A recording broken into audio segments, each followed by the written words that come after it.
গোশ ভিজিয়ে নিয়েছি, ক্লোজ করে দেখো। এই যে গরুর গোশ, আইসে দেখি যে বাসায় কারেন্ট ছিল, তখন গোশটা বের করে ভিজিয়ে রেখেছি। আর তারপরে তো গরুর গোশ রান্না করবো, তাতে রসুন দেবো না, সেটা তো হতে পারে না, যার কারণে এখানে বেশ কয়েকটা রসুন সুন্দর করে এরকম বেছে নিয়েছি, আর পেঁয়াজ কেটে নিয়েছি, আরও রসুন কেটে নিব, আর আলু একটা কাটা হয়েছে, আরও কেটে নিচ্ছি ধরো। আর গরুর গোশ রান্না করবো, আর সঙ্গে ভাবছি যে পোলাও করব।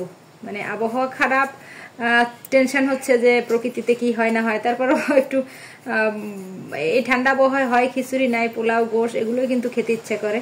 আর ঘরে যেহেতু গোশ আছে, পোলাওর চাল আছে, তাহলে ভাবলাম যে রান্নাটা করেই ফেলি। আর সেই চিন্তা থেকেই কিন্তু এই গরু গোশ ভিজিয়ে নিলাম, আর পোলাও এখন বের করে নিব, একে একে সবই গোছগাছ করবো। আর বাসায় এই মুহূর্তে যেটা হচ্ছে কারেন্ট নাই কিন্তু, আর অন্ধকার হয় নাই, এখন সন্ধ্যার আগ মুহূর্ত, সন্ধ্যা তো আর এখনো হয় নাই, যার কারণে কাজ করতে কোনো রকম সমস্যা হচ্ছে না। আর পুরো ভিডিওটা দেখবেন, কেমন লাগে অবশ্যই একটু কমেন্টের মাধ্যমে জানাবেন। পোলাওর চাউল নিয়ে নিয়েছি এই যে, আর পোলাওর চাউলটা একটু ধুয়ে অনেকক্ষণ শুকিয়ে রেখে দিব, তারপরে সেটা দিয়ে যদি পোলাও রান্না করা হয় সেই চালটা দিয়ে, তাহলে পোলাওটা অনেক বেশি ঝরঝরে হবে।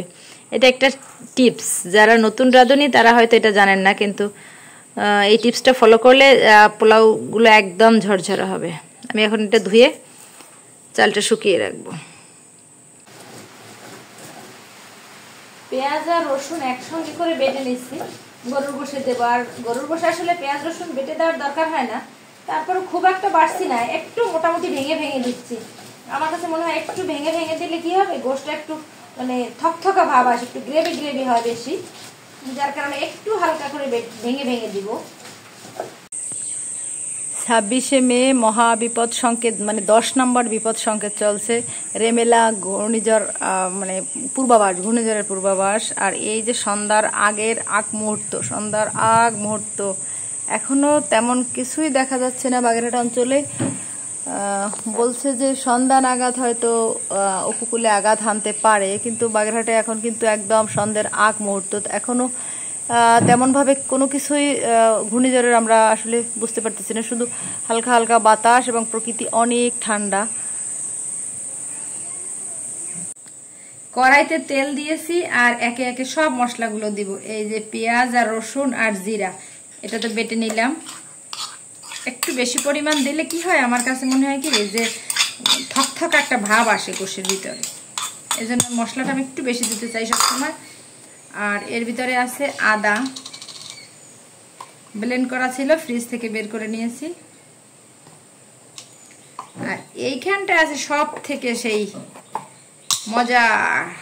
মজা বলতে কালারফুল, আমার হাতে ব্লেন্ড করা এই যে মরিচ, শুকনো মরিচ ব্লেন্ড করে ফ্রিজে রেখে দিয়েছি। আর এটা দিয়ে গোশ রান্না করলে সে কি যে সুন্দর কালার আসে, সেটা আমি আমার অনেক ভিডিওতে শেয়ার করেছি, আজকেও হয়তো দেখতে পাবেন। আর লবণ দিয়ে দিচ্ছি। আর যেটা দেখাবো এই যে এটা হচ্ছে ধনিয়ার গুঁড়া, এটাও কিন্তু আমার নিজের হাতে টেলে ব্লেন্ড করে নিয়েছি, এই যে এটা দিয়ে দিব। বাজারের গুঁড়া যতই ভালো হোক না কেন, সেটা কিন্তু ধুয়ে ওইভাবে টেলে কখনোই দেওয়া হয় না, এটা আমি 100% গ্যারান্টি দিয়ে বলতে পারি। আর নিজেরা যদি গুঁড়া করা হয়, সেই গুঁড়াটা তো অবশ্যই ধুয়ে পরিষ্কার করে তারপরে। আর এইটার ভিতরে আছে সেই আশ্চর্য যে মশলা, আশ্চর্য মশলা বলছে এই কারণে, মানে অনেক রকমের মশলা, গরম মশলার যত প্রকার গরম মশলা আছে সবকিছু মিক্সড করে একসঙ্গে দিয়ে তারপরে এটা ব্লেন্ড করে নিয়েছি। এটা অল্প একটু দিলেই হয়ে যাবে। আর সবশেষে এখন দিয়ে নিব হলুদ। হলুদটা না দিলে তো আসলে কালারটা হবেই না, যার কারণে এখন হলুদটা দিয়ে নিব।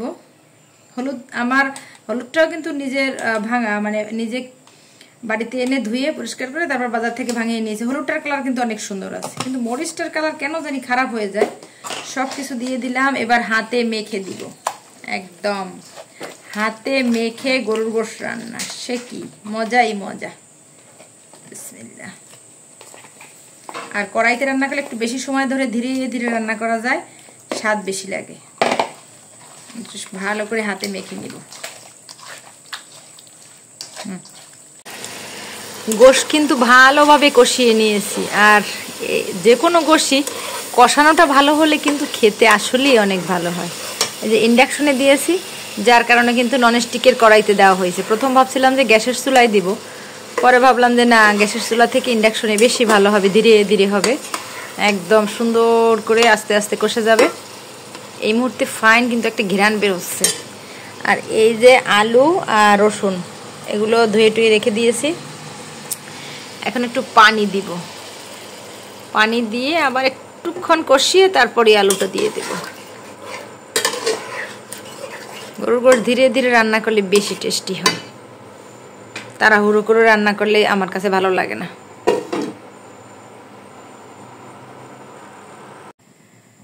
আগেই তো বললাম যে আজকে সেই ঘূর্ণিঝড়ের রাত, ঝড় বৃষ্টির রাত, কারেন্ট আসে আর কারেন্ট যায়। একটু সময় আসছিল, তখন ইন্ডাকশনে বসিয়েছিলাম রান্না, কষানো পর্যন্ত ইন্ডাকশনে হয়েছিল। তারপর দেখলাম যে আবার কারেন্ট চলে গেল, কি উপায় নাই, কতক্ষণ বসে থাকবো, তাই আবার চুলায় নিয়ে আসছি, মানে গ্যাসের চুলায়। আর এখন আবার গ্যাসের চুলায় রান্না হচ্ছে এই যে।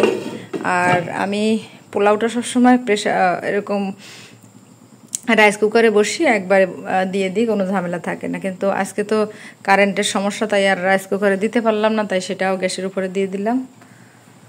মানে আসলে খেতে মন চাইলো, তাই এই ঝামেলার মধ্যে গেলাম, তা না হলে আসলে এই ঝড় বৃষ্টির রাতে ঝামেলার মধ্যে যাওয়া হয়তো ঠিক ছিল না। এদিকে এই যে মোবাইলের টর্চ এই দিয়ে আর একটা ওই যে মোবাইল, সেটার আলো দিয়ে রান্নাবান্না করছিলাম। এখন এই যে রসুনগুলো আর আলুটা দিয়ে দিচ্ছি।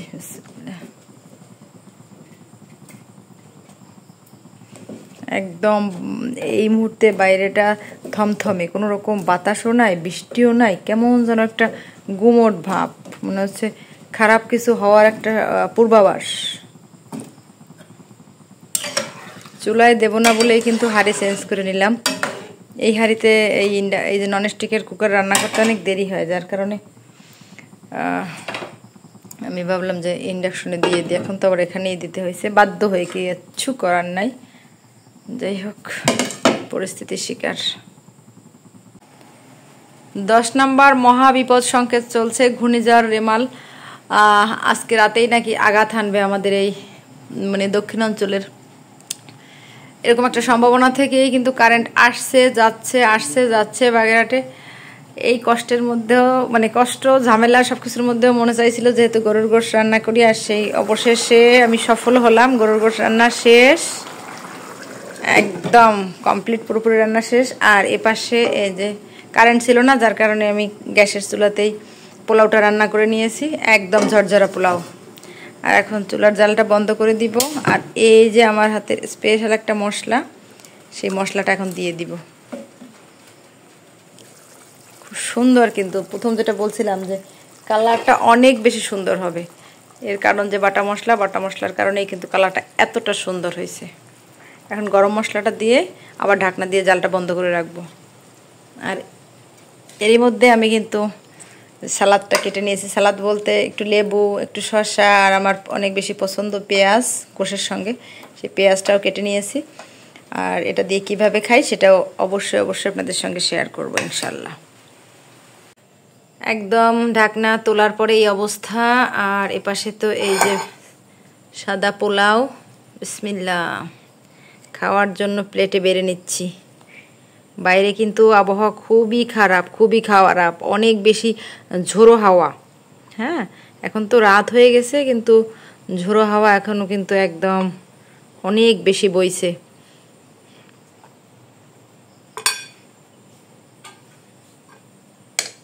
একটু লেবু, একটু শসা, একটু পেঁয়াজ, এগুলো না নিলে আসলে খাওয়াটা জমবে না। গোশ খেতে গেলে একটু লেবু টেবু এসব না নিলে কিন্তু আসলে ভালোই লাগে না। আর এই যে রসুন দিয়ে গরুর গোশ রান্না, সেই রসুনটা নিয়ে নিলাম, বিসমিল্লাহ। আর এই চর্বিওয়ালা গোশ কিন্তু আমার বেশি পছন্দ, আমি এই জন্য চর্বিওয়ালা গোশ নিলাম। একটু আলুও নিলাম। আর গোশের সঙ্গে, গোশের থেকেও বেশি পছন্দ লাগে কিন্তু গোশের আলুটা। কে আমার সঙ্গে একমত আছেন একটু কমেন্টের মাধ্যমে জানাবেন যে গোশ তো মজাই, আর গোশের আলু কিন্তু আরো বেশি মজা।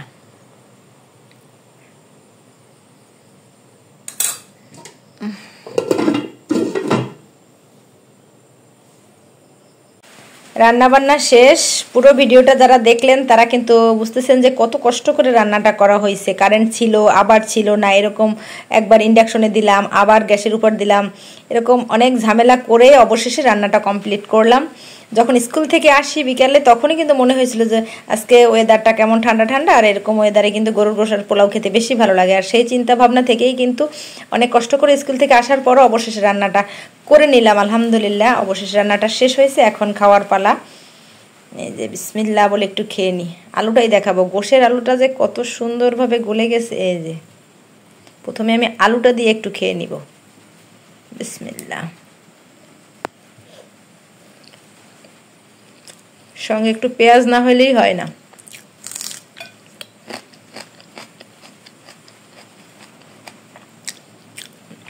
এই যে মহা একটা বিপদ আমাদের বাংলাদেশের উপর দিয়ে যাচ্ছে, ঘূর্ণিঝড়। আল্লাহ সবাইকে হেফাজত রাখুক, ভালো রাখুক, সুস্থ রাখুক যে যেখানে আছে, এই প্রার্থনা করি আল্লাহর কাছে।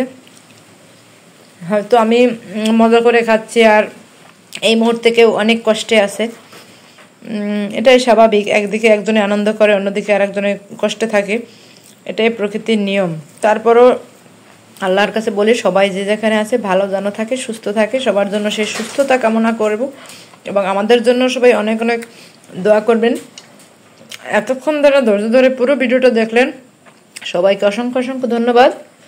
আর পুরো ভিডিওটা কেমন দেখলেন একটু কমেন্টের মাধ্যমে জানাবেন।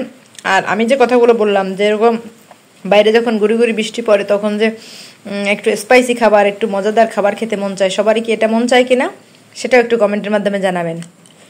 আর এখনকার মতন আল্লাহ হাফেজ।